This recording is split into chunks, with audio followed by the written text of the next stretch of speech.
Hi guys, and welcome to today's current affairs top line by Geoid. നമ്മളിന്ന് എടുത്തിരിക്കുന്ന news pax സിലിക്കയായിട്ട് relate ചെയ്തിട്ടുള്ള ഒരു news ആണ്. Okay, India pax സിലിക്കയിൽ join ചെയ്യാൻ പോവുകയാണ്. എന്താണ് ഈ പാക്സ് സിലിക്ക എന്നുള്ള കാര്യങ്ങളൊക്കെ നമുക്ക് വഴിയെ പറയാം. ഓക്കെ, നമ്മുടെ പ്രിലിംസ് പെർസ്പെക്റ്റീവില് ഈ പാക്സ് സിലിക്ക, പിന്നെ ഈ semi conductors, chip 4, chips act, ഇന്ത്യയുടെ സെമി കണ്ടക്ടർ മിഷൻ, ഇതിനെ പറ്റിയെല്ലാം അറിഞ്ഞിരിക്കേണ്ടത് വളരെയധികം ഇമ്പോർട്ടൻ്റ് ആണ്. അതേപോലെ തന്നെ മെയിൻസിൽ പേപ്പർ 2ലും പേപ്പർ 3ലും ഇമ്പോർട്ടൻ്റ് ആണ്. ഓക്കെ, ആ ഒരു സ്ട്രാറ്റജിക് പാർട്ട്ണർഷിപ്പ്, പ്രത്യേകിച്ച് നമ്മുടെ ആ ഒരു ഇന്റർനാഷണൽ റിലേഷൻസിൽ വളരെ ഇമ്പോർട്ടൻ്റ് ആയിട്ടുള്ള ഒരു ടോപ്പിക്കാണ്. പിന്നെ ഈ ടെക്നോളജിയും നാഷണൽ സെക്യൂരിറ്റിയും തമ്മിലുള്ള ആ ഒരു കണക്ഷനും ഈ സപ്ലൈ ചെയിൻ റെസീലിയൻസും ഇതെല്ലാം വളരെയധികം ഇമ്പോർട്ടൻ്റ് ആണ്. സോ ഇന്നത്തെ പേപ്പറിൽ, അതായത് കറക്റ്റായിട്ട് പറയാനാണെന്നുണ്ടെങ്കിൽ 13-ാം തീയതി ജനുവരി 13-ന് 2026 ഹിന്ദു പേപ്പറിലാണ് ഇത് വന്നിരിക്കുന്നത്. ഈ ഒരു പാക് സിലിക്കയിൽ ഇന്ത്യ ജോയിൻ ചെയ്യാൻ പോവുകയാണെന്നാണ് പറഞ്ഞിരിക്കുന്നത്.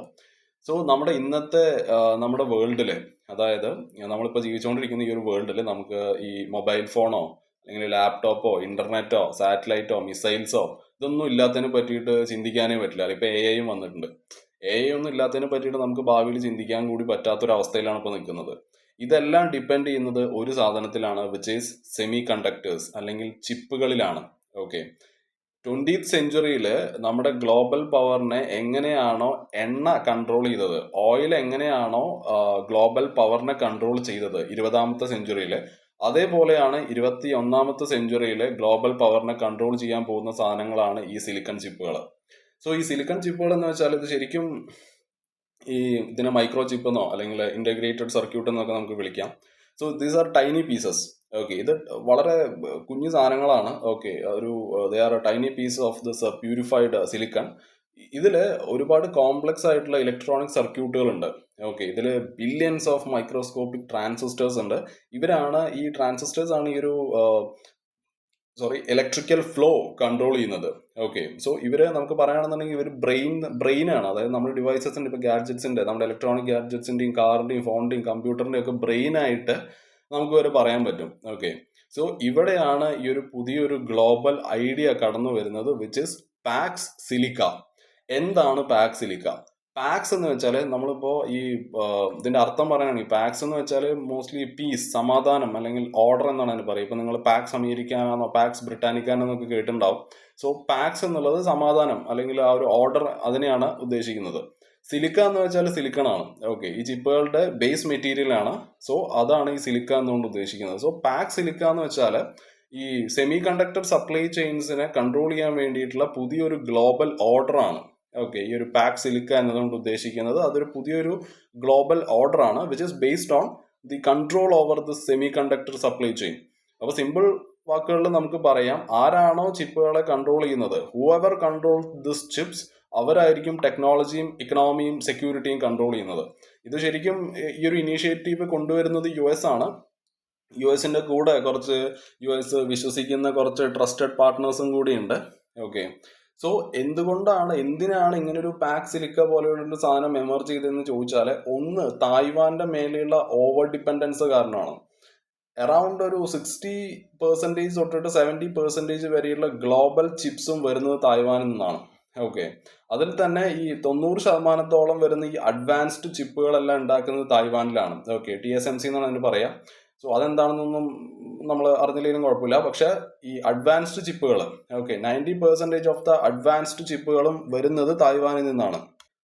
ഈ ഒരു TSMC എന്ന് പറഞ്ഞാൽ തായ്വാൻ സെമി കണ്ടക്ടർ മാനുഫാക്ചറിങ് കമ്പനിയാണ്. ഓക്കെ, ഇതൊരു തായ്വാനീസ് മൾട്ടിനാഷണൽ കമ്പനിയാണ്. ഇവരാണ് വേൾഡിലെ ലാർജസ്റ്റ് ആ ഒരു സെമി കണ്ടക്ടർ സാധനങ്ങൾ ഉണ്ടാക്കി കൊടുക്കുന്നത്. ഓക്കെ, ഈ ഒരു ചിപ്പുകൾ മാനുഫാക്ചർ ചെയ്ത് കൊടുക്കുന്നത്, ഇപ്പൊ ടെക് കമ്പനീസിന് വേണ്ടിയിട്ട് ഇത് ഉണ്ടാക്കി കൊടുക്കുന്നത് TSMC ആണ്. ഓക്കെ, 90% അഡ്വാൻസ്ഡ് ചിപ്പുകളും അവരാണ് ഉണ്ടാക്കുന്നത്. ഇവിടുത്തെ പ്രശ്നം എന്താന്ന് വെച്ചാൽ, നമ്മുടെ ചൈന നിരന്തരമായിട്ട് തായ്വാനെ ഇങ്ങനെ പ്രശ്നത്തിലാക്കിക്കൊണ്ടിരിക്കുകയാണ്. ഓക്കെ, തായ്വാൻ ശരിക്കും ഒരു കോൺസ്റ്റന്റ് ത്രെട്ടിലാണ്. ഓക്കെ, ചൈനയുടെ അണ്ടറിൽ ഒരു കോൺസ്റ്റന്റ് ത്രെട്ടിലാണ് ഇപ്പോൾ തായ്വാൻ ഇരിക്കുന്നത്. അതിന് ബാക്കി പല പൊളിറ്റിക്കൽ കാരണങ്ങളുണ്ട്. പക്ഷെ നിങ്ങൾ ഇത് മനസ്സിലാക്കി വെക്കുക. ഓക്കെ, അതായത് ചൈന പ്രശ്നക്കാരനാണ് ഇവിടെ. ഏത് തരത്തിലുള്ള ഒരു കോൺഫ്ലിക്റ്റ് അവിടെ ഉണ്ടാവുകയാണെന്നുണ്ടെങ്കിൽ ഇത് എന്തിലോട്ടാ പോവാന്ന് വെച്ചാൽ, ഗ്ലോബലി ആ ഒരു ടെക്നോളജിക്കൽ ഷട്ട് ഡൗണിലോട്ടായിരിക്കും നമ്മുടെ ലോകം പോവുക. അതൊന്നാമത്തെ കാര്യം.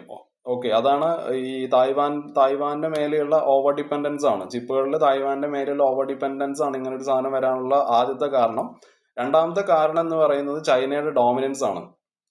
പിന്നെ ആ ഒരു സപ്ലൈ ചെയിൻ്റെ ആ ഒരു വെപ്പണൈസേഷൻ ആണ്. അതായത് ഇപ്പോൾ ചൈനയുടെ കാര്യം പറയാനാണെന്നുണ്ടെങ്കിൽ നമുക്കറിയാം. അതായത് ചൈനയ്ക്ക് അവർക്ക് ആ ഒരു സെൽഫ് റിലയൻസ് വേണം, പ്രത്യേകിച്ച് ചിപ്പുകളിൽ. ഓക്കെ, അങ്ങനെ അവർ ആ ഒരു സെൽഫ് റിലയൻസ് ചിപ്പുകളിൽ അവർ ഉണ്ടാക്കി എടുത്തു കഴിഞ്ഞാൽ അത് ഭയങ്കര പ്രശ്നമാണ്. അത് അവിടെ ഒരു എക്കണോമിക് കോഷനാണ് ഉണ്ടാക്കുക. സോ അത് ഇപ്പൊ ഈ US-ന്റെ ആ ഒരു ഡോമിനൻസിനെ, പ്രത്യേകിച്ച് അമേരിക്കയുടെ ആ ഒരു ടെക്നോളജിക്കൽ ഡോമിനൻസിനെ ചാലഞ്ച് ചെയ്യാൻ തക്കം അവർ വളരും, ചൈന വളരും. അല്ലെങ്കിലേ ചൈന ഇപ്പോൾ ജീവിച്ചുകൊണ്ടിരിക്കുന്നത് 2050-ലാണ് അവർ ജീവിച്ചുകൊണ്ടിരിക്കുന്നത്. അത്രയും ടോപ്പ് ടെക്നോളജിയാണ് ചൈനയുടെ കയ്യിലുള്ളത്. സോ അമേരിക്ക ഇവിടെ എന്താ പേടിക്കുന്നതെന്ന് വെച്ചാൽ, ഇപ്പൊ നാളെ ഈ ഒരു ചിപ്പുകൾ അവര് ഇപ്പോൾ നമ്മൾ പറഞ്ഞല്ലോ, ഈ ഓയിലും ഗ്യാസും ഒക്കെ എത്രത്തോളമായിരുന്നു കഴിഞ്ഞ നൂറ്റാണ്ടിൽ ഇമ്പോർട്ടൻ്റ് ഇരുന്നത്, അതേപോലെയാണ് ഇനിയിപ്പോൾ ഈ ചിപ്പുകൾ ഇമ്പോർട്ടൻ്റ് ആവാൻ പോകുന്നത്.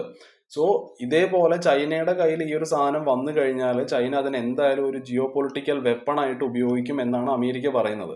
മൂന്നാമത്തെ കാര്യം, COVID-19 വന്നിട്ടുള്ള സമയത്ത്, കോവിഡിന്റെ സമയത്ത് ഈ ചിപ്പ് ഷോർട്ടേജ് വളരെയധികം പ്രശ്നത്തിലാക്കിയിട്ടുണ്ട്. ഓക്കെ, നമ്മൾ അന്ന് പേപ്പറുകളിലൊക്കെ നമ്മൾ വായിച്ചിട്ടുണ്ടാവും, കാറുകളുടെ പ്രൊഡക്ഷൻ കുറഞ്ഞു, മൊബൈൽ മാനുഫാക്ചറിങ് കുറഞ്ഞു, ഡിഫൻസ് സപ്ലൈസ് കുറഞ്ഞു.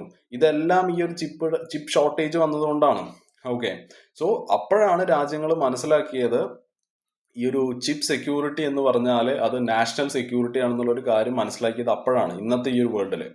സോ എന്താണ് എക്സാക്ട്ലി ഈ ഒരു പാക്സ് സിലിക്ക ഇനീഷ്യേറ്റീവ് എന്ന് ചോദിച്ചാൽ, ഇതൊരു സ്ട്രാറ്റജിക് ഗ്രൂപ്പിംഗ് ആണ്. ഓക്കെ, ഇതൊരു ഫോർമൽ അലയൻസ് ആയിട്ട് നമുക്ക് കാണാൻ പറ്റില്ല. This is A strategic grouping.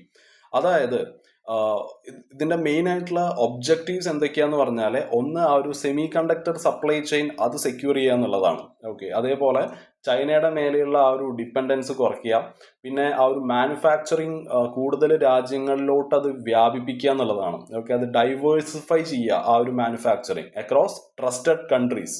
Okay, America വിശ്വസിക്കുന്ന കുറച്ച് ആൾക്കാരാണ് ഇതിലുള്ളതെന്നാണ് അമേരിക്ക പറയുന്നത്. അതേപോലെ നാലാമത്തെ കാര്യമായിട്ട് നമുക്ക് പറയാൻ പറ്റുക, ഈ ഒരു അഡ്വാൻസ്ഡ് ചിപ്പ് ടെക്നോളജിയെ പ്രൊട്ടക്ട് ചെയ്യുക, അതുവഴി ആ ഒരു economic and military security ensure ചെയ്യുക എന്നുള്ളതാണ്. ഇതൊക്കെയാണ് ഇതിന്റെ മെയിൻ ആയിട്ടുള്ള മേജർ ഒബ്ജക്റ്റീവ്സ്.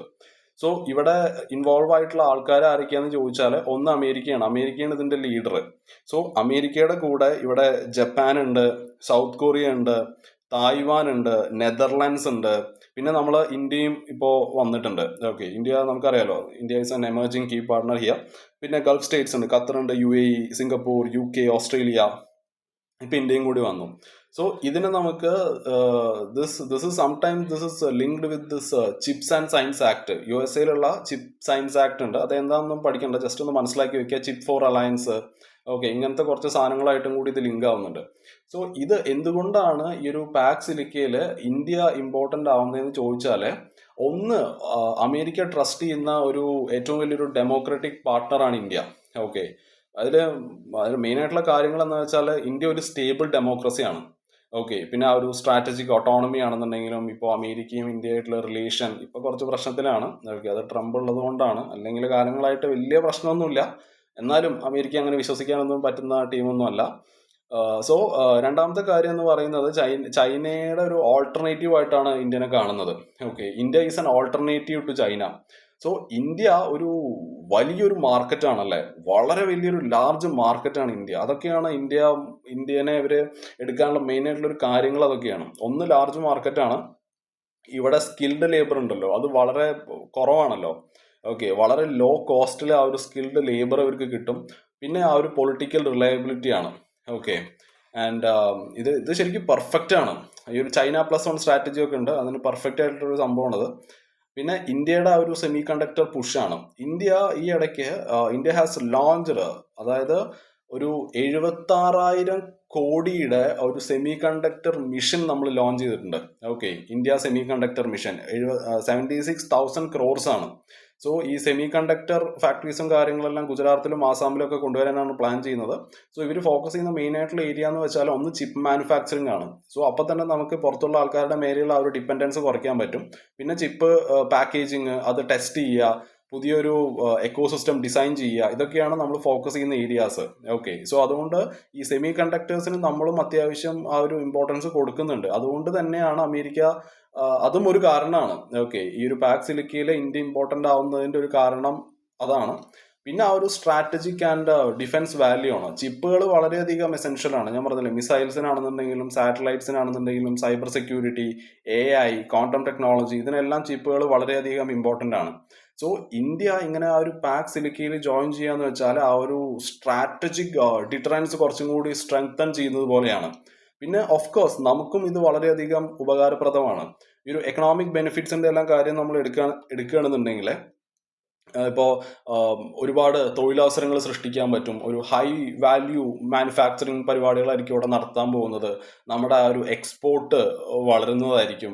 അതേപോലെ തന്നെ ഇപ്പോൾ നമ്മൾ ടെക്നോളജിക്കൽ ബെനിഫിറ്റിന്റെ കാര്യം എടുക്കാനാണെന്നുണ്ടെങ്കിൽ ഈ റിസർച്ച് ആൻഡ് ഡെവലപ്മെന്റ് കൊളാബറേഷൻ കുറച്ചും കൂടി ബെറ്റർ ആയിട്ട് നമുക്ക് ചെയ്യാൻ പറ്റും. സ്കില്ലുകൾ നമുക്ക് കൂട്ടാൻ പറ്റും. കുറച്ചും കൂടി അഡ്വാൻസ്ഡ് ടെക്നോളജി നമുക്ക് ആക്സസ് ചെയ്യാൻ പറ്റും. ഇനിയിപ്പോൾ നമ്മൾ ആ ഒരു സ്ട്രാറ്റജിക് ബെനിഫിറ്റ് എടുക്കാനാണെന്നുണ്ടെങ്കിൽ ഞാൻ മുമ്പ് പറഞ്ഞ പോലെ തന്നെ നമുക്ക് ഇമ്പോർട്ട് കുറയ്ക്കാൻ പറ്റും അല്ലേ. ആ ഒരു ഇമ്പോർട്ടിന് മേലുള്ള ആ ഒരു ഡിപ്പെൻഡൻസ് നമുക്ക് കുറയ്ക്കാൻ പറ്റും. നമ്മുടെ നാഷണൽ സെക്യൂരിറ്റിക്ക് അത് വളരെയധികം ഉപകാരപ്രദമാണ്. നല്ലൊരു we can have A stronger global position അല്ലേ. അതേപോലെ ഈ ഒരു ജിയോ പൊളിറ്റിക്കൽ ബെനിഫിറ്റുകളൊക്കെ എടുക്കുകയാണെന്നുണ്ടെങ്കിൽ ഇന്ത്യ ഒരു ടെക്നോളജിക്കൽ പവർ ആയിട്ട് ഇപ്പോൾ മാറിക്കൊണ്ടിരിക്കുകയാണ്. ഓക്കെ, ആ ഒരു ഗ്ലോബൽ ടെക്നോളജിക്കൽ ഗവേണൻസിന്റെ വോയിസ് ആയിട്ട് ഇന്ത്യ മാറിക്കൊണ്ടിരിക്കുകയാണ്. സോ ഇതൊക്കെയാണ് മെയിനായിട്ട് ഇന്ത്യന് ബെനിഫിറ്റ് ചെയ്യാൻ പോകുന്ന കാര്യങ്ങൾ. പിന്നെ ഇതിന്റെ മേലെയുള്ള ചാലഞ്ചസും കൺസേൺസും എന്തൊക്കെയാണെന്ന് ചോദിച്ചു കഴിഞ്ഞാൽ, ഒന്ന്, ഇത് വളരെയധികം കോസ്റ്റ്ലി ആണ്. ഓക്കെ, വളരെയധികം ഹൈ ആണ് ഈ സാധനങ്ങൾ ഉണ്ടാക്കാൻ വേണ്ടിയിട്ട്. അതേപോലെ തന്നെ നമുക്ക് ധാരാളം വെള്ളം വേണം. അതേപോലെ തന്നെ സ്റ്റേബിൾ ആയിട്ടുള്ള പവർ സപ്ലൈ ഉണ്ടാവണം. ഓക്കെ, അതൊരു പ്രശ്നമാണ്. ടെക്നോളജിക്കൽ ഗ്യാപ്പ് ഒരു പ്രശ്നമാണ്. ഓക്കെ, അമേരിക്കയായിട്ട് ഏറ്റവും കൂടുതൽ നമ്മൾ അമേരിക്കയോട് അടുക്കും തോറും അപ്പുറത്ത് ചൈന നമ്മളെ പ്രശ്നത്തിലാക്കും. ഓക്കെ, അതായത് ഈ ചൈനയെ നമ്മൾ ഇറിറ്റേറ്റ് ചെയ്തുകൊണ്ടിരിക്കുകയാണ്. ആ ഒരു റിസ്ക് ഓഫ് ഇറിറ്റേറ്റിംഗ് ചൈന എന്നുള്ളത് ഒരു പ്രശ്നമാണ്. ഓക്കെ, സോ ഇതെല്ലാം പ്രശ്നങ്ങളാണ്. സോ നമുക്ക് പറയാനുള്ളത്, India is moving gradually. Okay, നമ്മൾ ഭയങ്കര അഗ്രസീവായിട്ട് അങ്ങനെ മൂവ് ചെയ്യല്ല. നമ്മൾ മെല്ലെ പതുക്കെ കാര്യങ്ങളൊക്കെ മനസ്സിലാക്കിയിട്ടാണ് മുന്നോട്ട് പോകുന്നത് എന്ന് വേണമെങ്കിൽ പറയാം. സോ ഒരു കൺക്ലൂഷൻ ആയിട്ട് പറയാനുള്ളത്, ഈ പാക് സിലിക്ക എന്നുള്ളത് ഒരു പുതിയ ജിയോ പൊളിറ്റിക്സ് ആണ്. ഓക്കെ, സിലിക്കണിന്റെ പുതിയൊരു ജിയോ പൊളിറ്റിക്സ് ആയിട്ടാണ് നമ്മൾ ഇതിനെ കണക്കാക്കേണ്ടത്. Okay, Pax Silica represents the new geopolitics of silicon. അപ്പോൾ സെമി കണ്ടക്ടേഴ്സ് ആണ് ഇപ്പോഴത്തെ പുതിയ എണ്ണ എന്ന് പറയുന്നത്. ഓക്കെ, പുതിയ ഓയിൽ എന്ന് പറയുന്നത് സെമി കണ്ടക്ടേഴ്സ് ആണ്. സോ ഇന്ത്യ ഈ ഒരു ഇനീഷ്യേറ്റീവായിട്ട് ജോയിൻ ചെയ്യുന്ന സമയത്ത് നമ്മൾ മനസ്സിലാക്കേണ്ടത്, ഇത് കാണിക്കുന്നത് എന്താണ്? India is joining this initiative and this shows the strategic maturity, right. അതേപോലെ തന്നെ നമ്മുടെ ആ ഒരു അംബീഷനാണ്. ഓക്കെ, ഫ്യൂച്ചറിലെ നല്ലൊരു ഭാവിക്ക് വേണ്ടിയിട്ടാണെന്ന് നമുക്ക് പറയാം. ആ ഒരു എക്കണോമിക് അംബീഷൻ അതിന്റെ പുറകിലുണ്ട്. ടെക്നോളജിക്കൽ കോൺഫിഡൻസ് ഉണ്ട്. ഓക്കെ, സോ ഇന്ത്യയുടെ റോള്, ഈ ഒരു പാക് സിലിക്കയിലുള്ള ഇന്ത്യയുടെ role, this will reflects the convergence of geopolitics, geo-economics and national security in this digital age. Okay, so that's it. അപ്പോൾ നാളെ വേറൊരു ടോപ്പിക്കുമായിട്ട് വരാം. Bye, have a nice day.